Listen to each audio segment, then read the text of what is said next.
मैंने सुन रखा है जेड आर्ट की तरफ से लाइफ टाइम आपको कपड़े, परफ्यूम या जो भी उनके आइटम्स है वो फ्री हैं। नहीं नहीं बिल्कुल नहीं, ये इस कपड़े जो है ये मैं खरीद के अभी हालिया परसों आए, उसकी हम पेमेंट देते हैं अल्हम्दुलिल्लाह।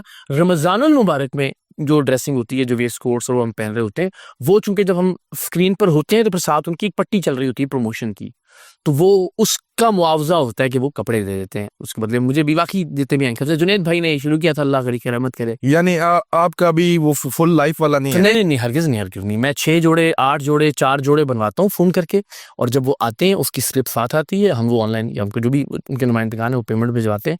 हर बार ऐसा ही होता है। लेकिन रमज़ान के जो सूट्स होते हैं वो फ्री ऑफ कॉस्ट तो ना कहिए, उसको यूँ कहें कि वो ज़ाहिर है एडवर्टाइजमेंट के अगेंस्ट होते हैं। परफ्यूम मेरे लिए एक जो ब्रांड है वो फ्री है। फ्री से मुराद है कि वो ज़ाहिर मेरा अपना ब्रांड है। जे डॉट ने मेरे नाम से एक परफ्यूम लॉन्च किया हुआ है, एक्सपोज के नाम से, एक्सपोज बाय इकरारुल हसन। तो वो एक लेंस की शक्ल का बहुत खूबसूरत परफ्यूम है, वो आपको हम भिजवाएंगे भी इंशाल्लाह। वो फ्री है। वो ज़ाहिर है जो मेरा अपना ब्रांड है, फिर वो दोस्तों को देने के लिए भी और उसके लिए खास तादाद में वो हमारे पास फिर मौजूद होते हैं। बिल्कुल ठीक।